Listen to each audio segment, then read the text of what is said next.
Hello दोस्तों, नमस्कार। हर किसी की ये चाहत होती है कि उनका चेहरा ग्लो करे, सबसे अलग दिखे, और इसी चाहत में कई लोग अपने चेहरे पर स्टेरॉइड क्रीम्स लगा लेते हैं। तो आज इस वीडियो में दोस्तों हम डिस्कस करेंगे कि स्टेरॉइड क्रीम्स को आप कैसे आइडेंटिफाई करें, उनसे कैसे बचें, और अगर आपने लंबे समय तक अपने चेहरे पर स्टेरॉइड कंटेनिंग क्रीम्स लगा ली हैं और आप उनके साइड इफ़ेक्ट से ग्रस्त हैं, तो आप कैसे अपनी स्किन को कम्प्लीटली रिकवर कर सकते हैं।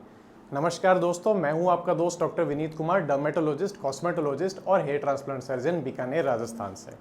तो दोस्तों, सबसे पहले हम डिस्कस करते हैं कि स्टेरॉइड क्रीम्स के साइड इफ़ेक्ट क्या होते हैं। दोस्तों, स्टेरॉइड एक ऐसा मॉलिक्यूल है जो एंटी इन्फ्लेमेटरी एक्शन करता है। एंटी इन्फ्लेमेटरी एक्शन का मतलब है कि कहीं पर भी इसे लगाने पर वहाँ पे किसी भी तरह का दाग धब्बा या किसी भी तरह की एलर्जी या कोई भी निशान है वो तुरंत लाइट हो जाता है, या कुछ केसेस में तो पूरी तरह से मिट भी जाता है। यही कारण है कि बहुत से लोग बहुत तरह की स्किन कंडीशंस में स्टेरॉइड क्रीम्स का दुरुपयोग करते हैं। ऐसी कई कंडीशंस जिनमें स्टेरॉइड नहीं लगाना चाहिए, ऐसी कंडीशंस में भी लोग स्टेरॉइड क्रीम्स का इस्तेमाल करते हैं। चेहरे पर स्टेरॉइड कंटेनिंग क्रीम्स का इस्तेमाल किया जाना एक बहुत बड़ी और बहुत आम समस्या है। मार्केट में आज बहुत सारी क्रीम्स इस तरह से मार्केट की जा रही हैं जिस पर एक सुंदर से चेहरे की वो फोटो लगा देते हैं, और अगर आप क्रीम के कंटेंट्स को देखेंगे तो उसमें भारी मात्रा में बहुत स्ट्रॉन्ग स्टेरॉइड्स पाए जाते हैं। तो लोग ऐसे भुलावे में आकर बहुत सारी ट्यूब्स का इस्तेमाल तो करना शुरू कर देते हैं, लेकिन कुछ समय बाद में जब उन्हें उनके साइड इफ़ेक्ट आने लगते हैं तब वो रियलाइज़ करते हैं कि उन्होंने कितनी बड़ी गलती कर दी। तो आज इस वीडियो में मैं आपको बताऊंगा कि आपको कौन कौन से मॉलिक्यूल्स के बारे में जानकारी होनी चाहिए, क्या क्या नाम अगर आपको आपकी फेस क्रीम पर नज़र आते हैं तो वो फेस क्रीम आपको इस्तेमाल करने से बचना चाहिए। दोस्तों, स्टेरॉइड कंटेनिंग क्रीम्स में मोस्ट कॉमनली बहुत पोटेंट और बहुत स्ट्रॉन्ग स्टेरॉइड्स होते हैं। मोस्ट कॉमनली इनमें होता है क्लोबेटासोल, बीटामिथासोन या फिर मोमेटासोन। इसके अलावा और भी कुछ स्टेरॉइड इन क्रीम्स में हो सकते हैं जिनके नाम हमने डिस्क्रिप्शन बॉक्स में प्रोवाइड किए हैं। इस तरह की बहुत सारी क्रीम्स आजकल मार्केट में अवेलेबल हैं और उनके नाम भी हमने डिस्क्रिप्शन बॉक्स में, जो मोस्ट कॉमनली यूज्ड क्रीम्स होती हैं जो लोग चेहरे पर लगाकर हमारे पास आते हैं, उन क्रीम्स के नाम हमने आपको डिस्क्रिप्शन बॉक्स में प्रोवाइड किए हैं। तो दोस्तों, ये बहुत इंपॉर्टेंट है कि कोई भी क्रीम जब आप अपने चेहरे पर लगाना शुरू करें कि आप सबसे पहले उसके कंटेंट्स को चेक करें, उसमें देखें कोई हार्मफुल इंग्रेडिएंट तो नहीं है, ऐसी कोई चीज़ तो नहीं है जो लंबे समय में आपके चेहरे को हार्म करेगी। तो दोस्तों, स्टेरॉइड क्रीम्स जब कोई इंसान लगाना शुरू करता है तो सबसे पहले तो उनके चेहरे पर बहुत अच्छा ग्लो आ जाता है। चेहरे पर किसी भी तरह के दाग धब्बे, किसी भी तरह की एलर्जी, कोई भी निशान, झाइयाँ, कोई भी समस्या हो, तुरंत लाइट होने लगती है। कुछ दिनों के इस्तेमाल के बाद ही के चेहरे पर बहुत अच्छी ग्लो आने लग जाती है।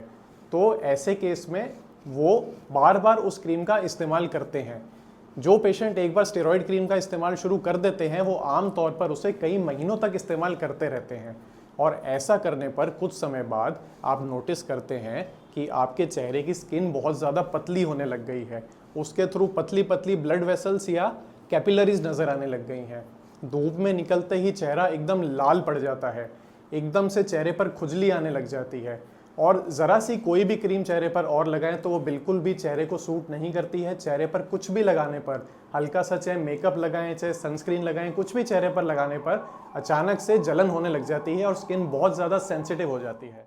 और कुछ लंबे इस्तेमाल के बाद में चेहरे पर बालों की भी ग्रोथ नज़र आने लगती है।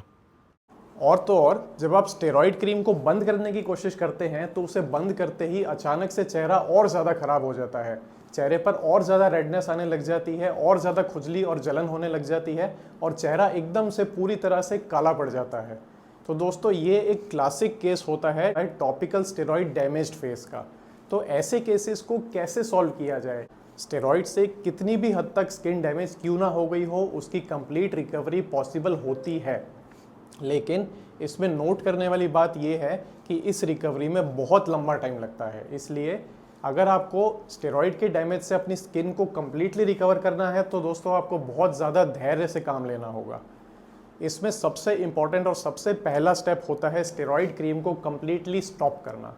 हालांकि ये सुनने में तो बहुत ऑब्वियस लगता है कि जिस ट्यूब से चेहरा डैमेज हुआ है उसे छोड़ दें तो डैमेज रिवर्स हो जाएगा, लेकिन इसे प्रैक्टिकली कर पाना दोस्तों बहुत मुश्किल होता है। जैसा कि मैंने आपको पहले भी बताया, जैसे ही लोग स्टेरॉइड क्रीम का इस्तेमाल बंद करते हैं उनकी स्किन प्रॉब्लम और ज़्यादा बढ़ जाती है, उनका चेहरा और ज़्यादा ख़राब दिखने लगता है, चेहरे पर पहले से भी ज़्यादा खुजली आने लगती है, जलन होने लगती है और पेशेंट बहुत बेचैन हो जाते हैं और ना चाहते हुए भी 4-5 दिन बाद में उन्हें वापस से सेम स्टेरॉइड क्रीम का एप्लीकेशन करना पड़ता है। तो दोस्तों ये बहुत इंपॉर्टेंट है कि आप ये बात समझें कि अगर आपकी स्किन डैमेज हो चुकी है स्टेरॉइड से तो रिकवर होने से पहले एक बार वो ज़्यादा ख़राब होगी, एक बार आपकी स्किन थोड़ी सी ज़्यादा ख़राब होगी, फिर धीरे धीरे करके उसकी नेचुरल हीलिंग स्टार्ट होगी। हमें स्किन को बिल्कुल भी छेड़ना नहीं होता है। ऐसे टाइम में स्किन पर किसी भी तरह का कोई हार्श ट्रीटमेंट नहीं देना होता है। किसी भी तरह के कॉस्मेटिक प्रोडक्ट्स यूज़ करने से बचें।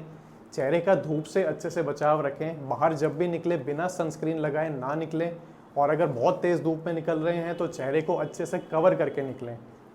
इसके अलावा किसी भी तरह का पार्लर प्रोसीजर जैसे कि फेशियल हो गया या ब्लीच हो गया, इस तरह के प्रोसीजर करवाने से बचें, क्योंकि इससे आपकी ऑलरेडी जो सेंसिटिव डैमेज स्किन है ये और ज़्यादा डैमेज होने का चांस रहता है। स्किन पतली होने के कारण आपका स्किन बैरियर डिस्टर्ब हो गया है, इस वजह से आपकी स्किन और ज़्यादा सेंसिटिव हो गई है। तो इस स्किन बैरियर को रिस्टोर करने के लिए बहुत इंपॉर्टेंट है कि आप अच्छी क्वालिटी के फेशियल मॉइस्चराइजर्स का इस्तेमाल करें।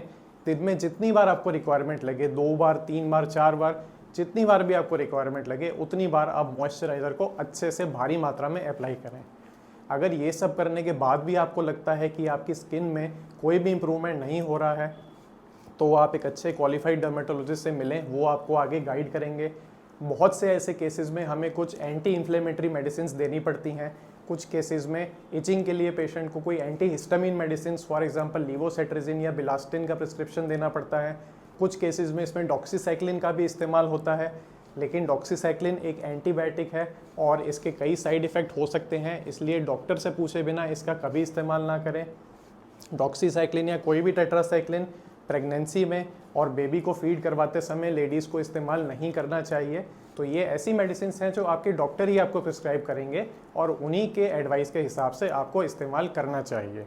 इसके अलावा कुछ जो बहुत सीवियर केसेस होते हैं जिसमें बहुत स्ट्रॉन्ग स्टेरॉइड्स जैसे कि हेलोबिटासोल या क्लोबिटासोल का इस्तेमाल लंबे समय से किया गया है, तो ऐसे केसेस में जब स्टेरॉइड क्रीम छोड़ने पर पेशेंट को सीवियर विड्रॉल होने लगता है, बहुत ज़्यादा प्रॉब्लम होने लगती है, तो ऐसे केस में आपके डॉक्टर कुछ कम पोटेंसी वाले स्टेरॉइड्स आपको प्रिस्क्राइब कर सकते हैं। कुछ कम पोटेंसी वाले स्टेरॉइड्स होते हैं जैसे कि डेसोनाइड या फिर हाइड्रोकॉर्टिसोन, जो कि स्किन के लिए इतने डैमेजिंग नहीं होते हैं और इन्हें रिकवरी फेज़ में कुछ समय के लिए आप डॉक्टर की गाइडेंस के अंडर इस्तेमाल कर सकते हैं। लेकिन दोस्तों अगेन ये बात समझना बहुत ज़रूरी है कि इन स्टेरॉइड्स को भी आप डॉक्टर के एडवाइस के बिना खुद से इस्तेमाल नहीं करें, क्योंकि लंबे समय तक इन स्टेरॉइड्स को लगाने पर भी आपकी स्किन फर्दर डैमेज हो सकती है। तो दोस्तों उम्मीद करते हैं इस वीडियो से आपको कुछ यूज़फुल जानकारी मिली होगी। यदि आपको ये वीडियो पसंद आई हो तो इसे लाइक करें, शेयर करें और हमारे चैनल को सब्सक्राइब करें। धन्यवाद।